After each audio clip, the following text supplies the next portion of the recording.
Iraan arvas, et ta saab Hormuzi väinas kõike oma tahtmist mööda ajada tänu oma kiiretele paatidele ja rannikul asuvatele raketilaskepaikadele.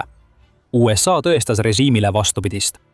USA lasi Hormuzi väina rannikule 5000-naelased punkripommid, mis raputasid maad. Väin on avatud. USA puhastab teed kaubalaevadele, kasutades uut pommi, mis võtab väina kontrolli Iraanilt lõplikult ära. Hiljem videos uurime, mis teeb viimase USA punkripommi eriliseks. Enne vaatame, mida USA tegi. USA keskaja juhatus ehk CENTCOM selgitas 17. märtsil X-is põhitõdesid. USA väed kasutasid mõned tunnid tagasi edukalt mitut 5000 naelast sügavale tungivat laskemoona Iraani kinnustatud raketipaikade vastu Hormuzi väina lähedal, teatas CENTCOM. Märkis, et Iraani laevatõrjeraketid ohustasid rahvusvahelist laevaliiklust väinas. Meil on lühidalt selgitatud juhtunu ja põhjus. Siin on meil palju käsitleda, eriti USA kasutatud pommitüüpide ja Hormuzi väina tuleviku osas. Iraani rannikul asuvate raketilaskepaikade hävitamine on väga oluline, sest režiim kasutas neid kaubalaevade hirmutamiseks Hormuzi väinas.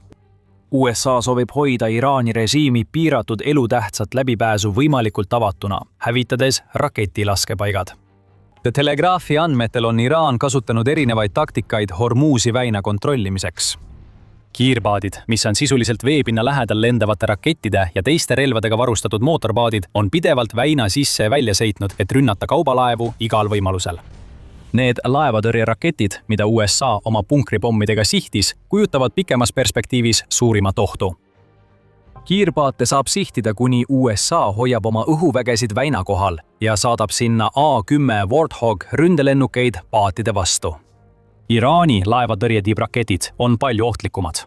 Need Qadir ja Qadar raketid on paigaldatud veoautodele, muutes need liikuvateks relvadeks, mida on õhust raskem hävitada kui kiirpaate vees. Iraanil on raketid, mis tabavad paate kogu väinas.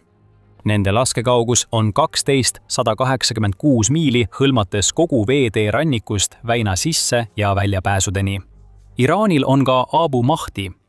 See võimas tiibrakett suudab lennata kuni 621 miili, andes Iraani režiimile ohu, mis ulatub palju kaugemale kui üksainus veetee, mis tekitab nii palju probleeme pärast seda, kui USA alustas operatsiooni Epic Fury.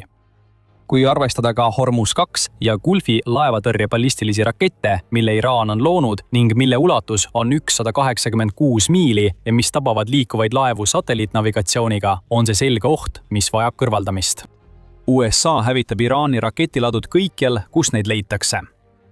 Kuid palju tõhusam lähenemine on hävitada stardiseadeldised, mille Iraan on paigutanud Hormuzi väina rannikule, sest isegi parimad Iraani laevatõrje ja tiibraketid muutuvad kasutuks, kui pole enam midagi, millega tulistada. USA probleem on, et Iraan peidab stardiseadeldisi.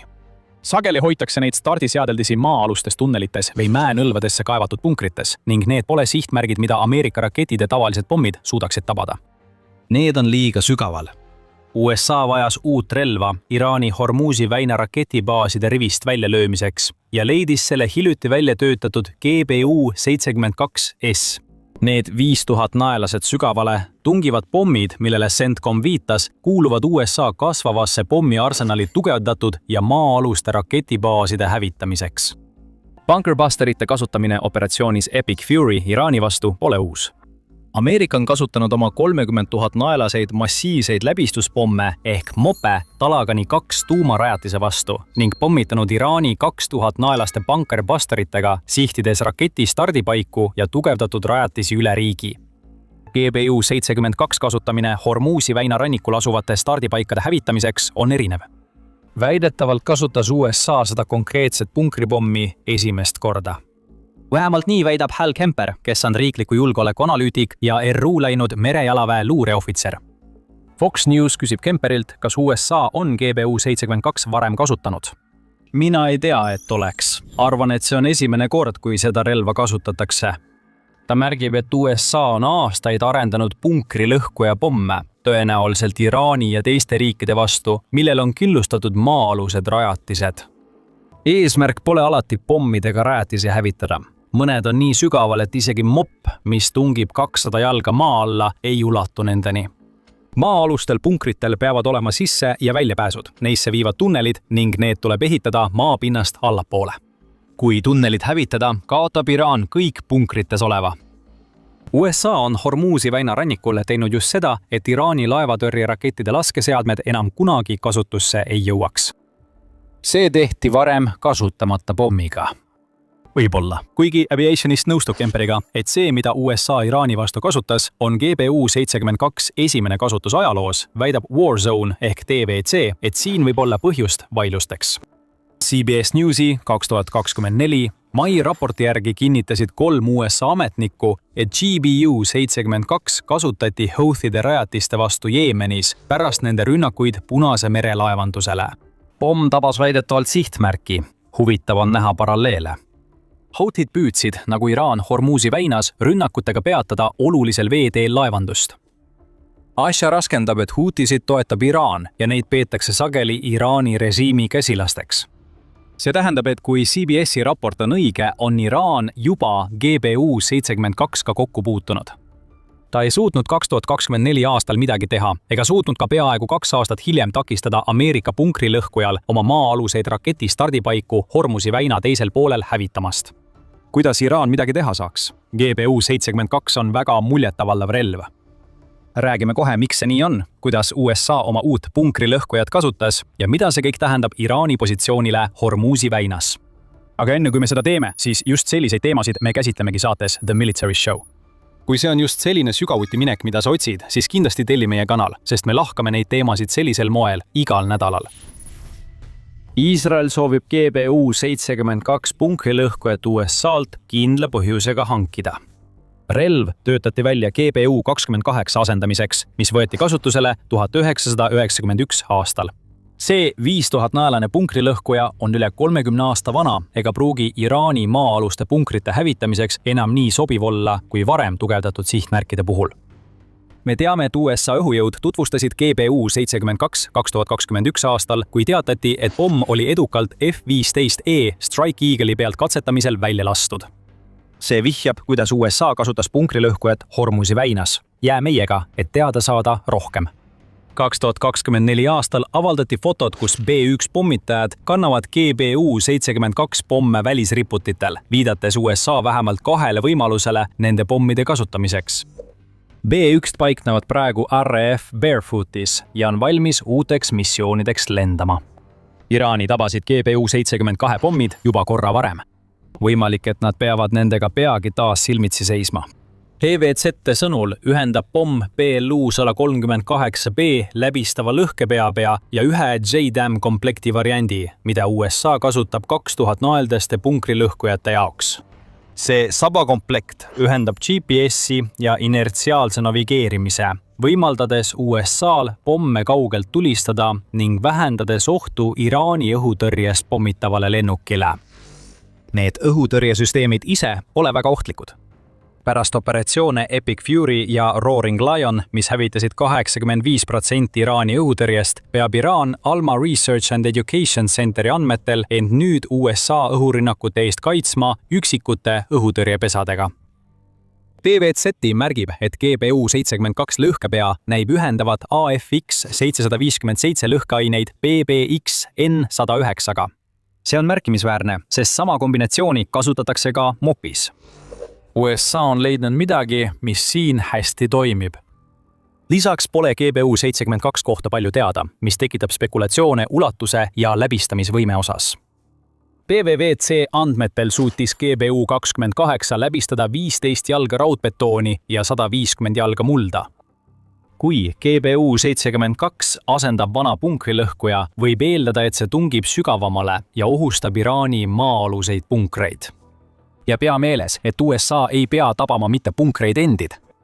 Piisab sellest, kui hävitada tunnelid, mida Iraan kasutab oma Hormuzi väina raketiheitjate punkritesse ja neist väljaviimiseks, et muuta need praktiliselt kasutuks. USA oleks saanud kasutada 2000 naelaseid punkripomme, kuid samaväärse kahju jaoks läheks vaja rohkem pomme ning neid võidakse hoida rünnakuteks sügavamale Iraani. USA tahtis rünnaku kiiresti lõpetada ja Iraani tugevalt tabada. Betoon ei suuda GBU-72 peatada, samuti mitte muld. Iraan on Hormuzi väina rannikul seda õppetundi korduvalt saanud. Kas mäletad seda vihjet, millest varem rääkisime? See polnud eriti peen. GBU-72 pommide Iraani maa-aluste raketilaskepaikadele viimiseks võisid ameeriklased kasutada F-15 või B-1 pommitajaid. RBC Ukraina toob välja üksikasjad, märkides, et praeguste hinnangute kohaselt heitis USA oma viimaste punkrilõhkuja rünnakute käigus Iraani sihtmärkidele mitu GBU-72 pommi. Väljaanne arvab, et laskemoona suurus viitab USA RAF Fairfordi baasi B-1 pommitajatele, kuna igaüks neist kannab kuni 12 GBU-72 pommi. F-15E-d kannavad vaid üht pommi, seega kasutati loogiliselt B-1 pommitajaid. See võimaldab kasutada rohkem tulejõudu ja vähendada Iraani õhutõrje riski, pakkudes neile vähem sihtmärke. See ei tähenda, et F-15E-d poleks üldse operatsioonis osalenud. Võimalik, et nad olid siiski kaasatud, võib-olla kiirelt sisse ja välja lennates, et anda esimesed löögid, samal ajal kui B-1D lõpetasid 8500 kilomeetri ehk 5281 miili pikkuse teekonna Iraani või siis jätkates rünnakuid pärast seda, kui peamised stardikohad olid juba hävitatud. Kui RBC Ukraina väide on õige ja USA kasutas Iraani raketipaikade vastu kuni 48 GBU-72 pommi, siis peamine tulejõud tuli B-1 lennukitelt. Pole tähtis, milliseid lennukeid USA kasutas. GBU-72 kasutati üle Hormuzi väina. Jääb 2 küsimust. Miks nüüd ja mis edasi? Viimasele küsimusele vastame video lõpus. USA otsuse kohta kasutada nüüd oma uusimat punkrilõhkujat selgitab New York Post oma raportis Ameerika rünnaku kohta. Iraan on püüdnud alates operatsiooni Operation Epic Fury algusest Hormuzi väina blokeerida ja on olnud selles üsna edukas. Iraan on miinide, droonide, kiirpaatide ja laevatõrjerakettide abil peatanud suure osa, 27% maailma meretransporditavast energiast, mis liigub läbi selle veetee. See on viinud selleni, et nafta hind on konflikti jooksul mitu korda tõusnud üle $100 barreli kohta. Iraan usub, et suudab oma tegevusega avaldada survet USA-le, et see lõpetaks operatsiooni eepiline raev Hormuzi väinas, mis on üks maailma strateegiliselt tähtsamaid veeteid. New York Timesi 21. märtsi artiklis märgiti, et väin oli nii tähtis, et USA patrullis seal laevadega 3/4 sajandit. Hormuzi väin jääb peamiselt Iraani territoriaalvetesse, muutes selle oluliseks kitsaskohaks maailma energiavarustusele. Iraan kasutab seda fakti, korraldades raketi ja muid rünnakuid, et hirmutada väinast läbi sõitvaid kaubalaevu. ABC News teatel on operatsiooni eepiline raev algusest. 28. veebruaril Hormuzi väinas ja ümbruses rünnatud vähemalt 20 laeva. Laevad ei liigu. Need laevad, mis siiski läbi sõidavad, teevad seda vaid üksikute kaupa. New York Timesi andmetel läbi praegu väina päevas 3-4 laeva. Enne Iraani sõda oli päevane keskmine üle 100. Ja hull asi on see, et kuigi Hormuzi väin on ilmselgelt väga haavatav, arvasid paljud, et Iraan ei lähe nii kaugele, et sulgeb selle veetee nii põhjalikult, nagu ta seda teinud on. Neil Crosby, Sparta naftauuringute juht, ütles New York Timesile, seni oli üldine arvamus, ka minul, et see on liiga suur, et läbi kukkuda. Seda ei suleta kunagi. Lääne ja liitlasriikide mereväed ei lase seda kunagi juhtuda. See on juhtunud. GBU-72 pommide kasutamine laevatõrjerakettide stardipaikade vastu Hormuzi väinas on USA vastus Iraani tekitatud probleemile. Jõuame tagasi küsimuse juurde, mis saab edasi? Võib juhtuda, et tuleb veel rohkem ning USA on Iraani selles juba hoiatanud. Admiral Brad Cooper, CENTCOM ülem ütleb, et USA keskendub jätkuvalt Iraani ohu kõrvaldamisele, mis ohustab vaba kaubandust Hormuzi väinas. Meie piloodid otsivad samuti dünaamiliselt ohte, leiavad ja kõrvaldavad sihtmärke reaalajas, ütleb Cooper, ning lisab, ja me ei lõpeta nende sihtmärkide jälitamist. Tõenäoliselt kogub USA Iraani paigutatud tohutu tulejõud, lisaks ka luureandmeid teiste raketilaskepaikade kohta Hormuzi väina ääres, mis jäid esimese rünnakulaine ajal märkamata. B-1D on endiselt RAF Barefooti baasis, seega võib USA korrata veesõjas nähtut. Donald Trump andis 22. märtsil Iraanile hoiatuse, et režiimil on 48 tundi Hormuzi väina taas avada, muidu hävitab USA elektrijaamad, mis varustavad riiki elektriga. Oma poolt ei paista Iraan nendele ähvardustele järele andvat, vähemalt mitte täielikult. Riigivalitsuse kõneisik Mohammed Bakar Khaliba on juba X-is vastanud Trumpi ähvardustele, öeldes kohe pärast seda, kui meie elektrijaamad ja infrastruktuur rünnatakse, muutuvad kogu piirkonna kriitiline taristu, energiataristu ja naftarajatised lõigustatud sihtmärkideks. Ja need hävitatakse pöördumatult ning nafta hind jääb pikaks ajaks kõrgeks. Siiski on märke, et USA pidev surve Iraanile Hormuzi väinas hakkab mingit mõju avaldama. 22. märtsil teatas Reuters, et Iraan lubab väina kasutada kõigil laevadel, välja arvatud vaenlastega seotud laevad. See samm tehakse ajal, mil Iraan otsib diplomaatilist lahendust, kuid pole selge, milliseid laevu ta peab USA-ga seotuks.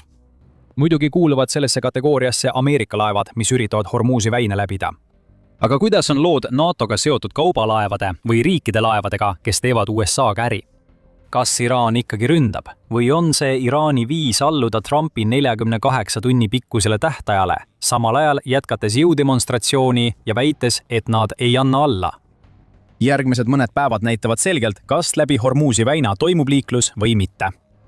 Mis puudutab Trumpi, siis lisaks oma tähtajale kutsub ta endiselt Ameerika liitlasi aitama Hormuzi väina turvamisel, samal ajal väites, et USA-l pole neid liitlasi vaja. Trump on öelnud, et USA ei vaja abi, kuid samas kritiseeris NATO-t, et see ei aidanud USA-d Hormuzi väina turvamisel. NATO võib siiski tulla. Peasekretär Mark Rutte ütles, et liitlased otsivad võimalusi Hormuzi väina kriisis tegutsemiseks. Axios teatas 19. märtsil, et 7 USA liitlast on valmis looma koalitsiooni Hormuzi väina patrullimiseks, kuid konkreetseid kohustusi pole ja pole selge, kas selline missioon üldse käivituks, kuni Operation Epic Fury kestab.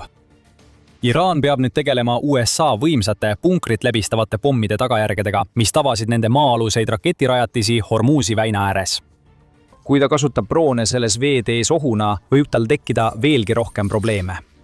USA-le ja laheriikidele, keda Iraan ähvardab Ukraina tõrjedroonide kaudu, on ootamatu abikäsi tulemas. Saate sellest rohkem teada meie videos ning ärge unustage tellida The Military Show'd, kui soovite näha rohkem meie videoid, mis kajastavad viimaseid arenguid operatsioonis Operation Epic Fury. Ja aitäh vaatamast!